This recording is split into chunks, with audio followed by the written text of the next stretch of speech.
ये question gate 2012 के अंदर आया था और गेट 2012 के लिए ये क्वेश्चन काफ़ी अच्छा था, क्योंकि ये क्वेश्चन मोस्टली इवन 90% से अबव से ज़्यादा लोगों के लिए क्वेश्चन गलत हुआ था। कैसे गलत हुआ था देखते हैं। आपको पता है रेडिएशन पैटर्न दे रखा था एंटीना ने स्फेरिकल कोऑर्डिनेट के अंदर एफ थीटा इक्वल टू कोस की पावर 4 थीटा, जहाँ थीटा 0 से π/2 है और डायरेक्टिविटी पूछी थी। अब आप जानते हैं डायरेक्टिविटी का फॉर्मूला क्या होता है। डायरेक्टिविटी होती है हमेशा 4πu max upon radiating power. मतलब अगर मैं बोलूँ तो मैक्सिमम इंटेंसिटी अपॉन इंटेंसिटी, तो जो एवरेज इंटेंसिटी, तो आपको पता है कि जो एवरेज इंटेंसिटी होती है वो क्या होती है पी आर अपॉन 4π। तो जो पी आर अपॉन 4π है उसमें पी आर कैसे निकाला जाता है। पी आर निकालने का तरीका होता है रेडिएटिंग पावर पी आर होती है हमेशा U theta phi solid angle. Solid angle क्या होता है आप जानते हैं। सॉलिड एंगल होता है sine theta d theta d phi, sine theta d theta d phi. Theta कहाँ से कहाँ तक 0 से पाई, फाई कहाँ से कहाँ तक 0 से 2π, यानी पूरी लेना है रेंज। अब अगर इसने कम देर की जैसे थीटा से 0 से π/2 ले रखा है तो 0 से π/2 ले लेंगे हम, बस वहाँ तक आपको ये इंटेंसिटी का जो फंक्शन दिया होता है वो रख के इंटीग्रेट करना होता है। तो बहुत सिंपल सा है, एक बार के लिए दिखने में बहुत सिंपल सा लग रहा है। और डायरेक्टिविटी निकालने के लिए फाइनली जो यहाँ से डायरेक्टिविटी आएगी आपके पास निकल के, उसको डीबी में लेने के लिए आप 10 log 10 लेते हैं। पावर या डायरेक्टिविटी के लिए हम क्या करते हैं 10 log 10 लेते हैं डीबी में। तो सवाल सिंपल सा सोल्व करके आपके सामने। तो ये क्वेश्चन कुछ इस तरह से सोल्व करका है। कोस की पावर 4 थीटा का इंटीग्रेशन करना था sine theta d theta d phi से, तो आपका जो इंटीग्रेशन क्या होगा वो 2π/5 होगा। ये रेडिएटिंग पावर है, जैसे मैं बोल रहा था पी आर है, ये पी आर है। तो ये जो निकाला गया है पी आर निकाला गया है और रेडिएटिंग पावर क्या आ रही है वो आ रही है 2π/5। 2π/5 को डिवाइड किया यहाँ से तो 10, जो फाइनली आंसर क्या आता है 10, और डीबी में बदला तो 10 log 10 करने के बाद भी 10 ही रहेगा। जो आंसर 10 है उसको डीबी में बदलेंगे तो भी 10 dB आएगा।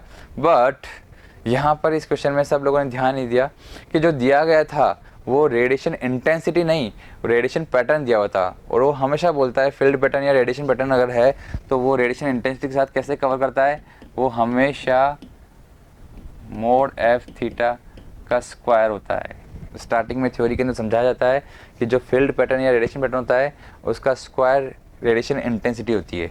तो जो यहाँ पर कांस्टेंट निकल के आएगा उससे कोई मतलब ही नहीं हमें, तो हमको सिर्फ इस पैटर्न से मतलब है। तो यानी कि इंटेंसिटी का जो फॉर्मूला है वो तो के कोस की पावर 8 थीटा था, यानी कोस की पावर 8 थीटा पे काम करना था, कोस की पावर 4 थीटा पे नहीं, यहाँ काम करना था। इसलिए सवाल सबका जनरली लोगों का गलत हुआ था। 10 dB टिक करके आए थे, जैसे क्वेश्चन में भी आंसर कर रखा था। नहीं, आंसर का 12.6 dB आएगा। देखते हैं कैसे आएगा। वो तो बस सीधा था, बाकी काम तो बहुत सिंपल है आपके लिए। रेडिएटिंग पावर निकालें पहले तो आप, तो वो क्या आएगा होगा k इंटू कोस की power 8 theta sine theta d theta d phi. तो आपको पता है कि ये जो आंसर देगा वो कितना होगा। तो यहाँ से आंसर आ रहा है कि तो कांस्टेंट बाहर आ जाएगा, डी फाई से 2π मेरे को मिल जाएगा, और यहाँ से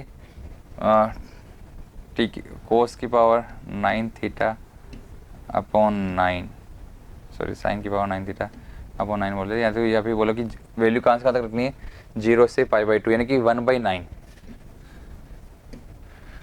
1/9 टाइम्स हो जाएगा। माइनस का टाइम्स होगा तो अपन उसको ले लेंगे वापस मैनेज करके, प्लस 1/9 के रेफरेंस में ले लेते हैं। जो भी थोड़ा सा इंडिकेशन आप देख लीजिएगा 1/9 ही आना चाहिए। साइन थीटा को मैं कोस थीटा को टी ले रहा हूँ तो उसका जो होगा माइनस dt होगा, तो रेंज ही बदलेगी यहाँ पे, तो ये 1/9 आएगा लगभग। तो अगर ऐसा है तो बस सीधा सा ये तो हो गया पी आर। अब मेरे को पता है यू मैक्स, मैक्सिमम इंटेंसिटी कितनी है, मैक्सिमम इंटेंसिटी के है, तो के यहाँ पे हो चुका है। इसलिए डायरेक्टिविटी कितनी है, तो डायरेक्टिविटी होगी 4π इंटू यू मैक्स, यानी 4π इंटू के अपॉन ये जो आपके पास आ रहा है 2πk/9, 2πk/9, 9 ऊपर चला जाएगा तो यहाँ मल्टीप्लाई हो जाएगा 9। तो हमें क्या मिला, यहाँ से डायरेक्टिविटी 18 मिल रही है, और डीबी में बदलेंगे तो इसलिए इन डीबी हम बात करेंगे तो ये लगभग 12.6 dB आ रहा होगा। आप इसको डीबी में बदलेंगे तो आपको लगभग ये 12.6 दे रहा होगा। वैसे एक्चुअली 12.6 तो नहीं देगा इस तरह से, जो भी आंसर आ रहा हो एक बार देखिएगा आप।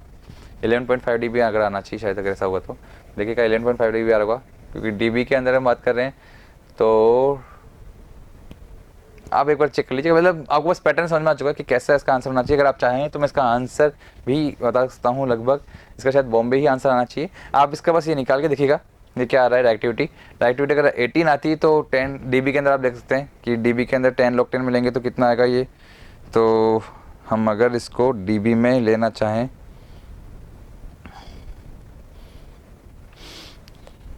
तो 18 का जो डीबी लिया जाएगा लॉग के अंदर वो आपको देगा हाँ 12.552 यानी कि 12.6 डीबी। तो आंसर इसका ही आएगा। तो देखिए आंसर ये को बता दिया ताकि कोई कन्फ्यूजन ना रहे कि जो आंसर गेट ने माना था वो था बॉम्बे, बट ज़्यादा लोग जो निकाल रहे थे रॉन्ग वो था A is the wrong answer. आपको क्लियरिटी होनी चाहिए और सबसे बड़ी बात है ये इंपॉर्टेंट चीज़ पता होनी चाहिए। इसलिए इसमें कुछ क्वेश्चन हम टेस्ट सीरीज में भी देते हैं, मैं क्लास में भी देता हूँ कि कभी इससे अगर आपको कुछ निकालना पड़े तो क्या होगा। ये एफ थीटा उसके बाद पैटर्न से चल गया था, उसके बाद में चला था। हम बस इतना बोलते थे हमेशा कि फील्ड का अगर दिया होता है तो फील्ड पैटर्न को हम स्क्वायर करके रेडिएशन इंटेंसिटी निकालते हैं। जब इन सब की थ्योरी ली जाती है तो इनको कनेक्ट करते हुए बताते हैं, बट कभी भी फिलहाल कोई भी ऐसा एग्जाम्पल नहीं लिया गया था तब तक तो। लेकिन उसके बाद जैसे एक बार 2012 में चालू हुआ उसके बाद तो एक इसी तरह के एग्जाम्पल की कहानी शुरू हो गई। हालांकि अभी भी मेजोरिटी जनता नहीं जानती इसका राइट आंसर क्या होना चाहिए था। बहुत से लोग अभी भी इसको 10 dB समझते हैं, रॉन्ग। इसका आंसर था 12.6 dB। एंड एक्चुअली ये वो टाइम था जब जनरली अगर आप RTI लगाएं तो आपको आंसर मिलता था गेट की तरफ से, क्योंकि आपको उस टाइम में गेट अपनी आंसर की प्रोवाइड नहीं करता था। वहाँ पर अगर आपको जानना है आप RTI लगा सकते हैं तो उस पर आपको मिल जाएगा कि आपको आंसर क्या था। इसलिए कुछ लोगों को लगता है कि 10 dB सही था तो उन्होंने चेक ही नहीं किया वहाँ पे। हालांकि जब से ऑनलाइन हुआ है 2014 के बाद से तो आपको पता है कि अब तो गेट अपना आंसर की भी देता है। तो आपको पता होना चाहिए इसका राइट आंसर था 12.6 dB। काफ़ी इंटरेस्टिंग क्वेश्चन था ये। So thank you. If you really like the video, please hit the like button, share the video, subscribe to our YouTube channel and press the bell icon for the latest updates. Thank you.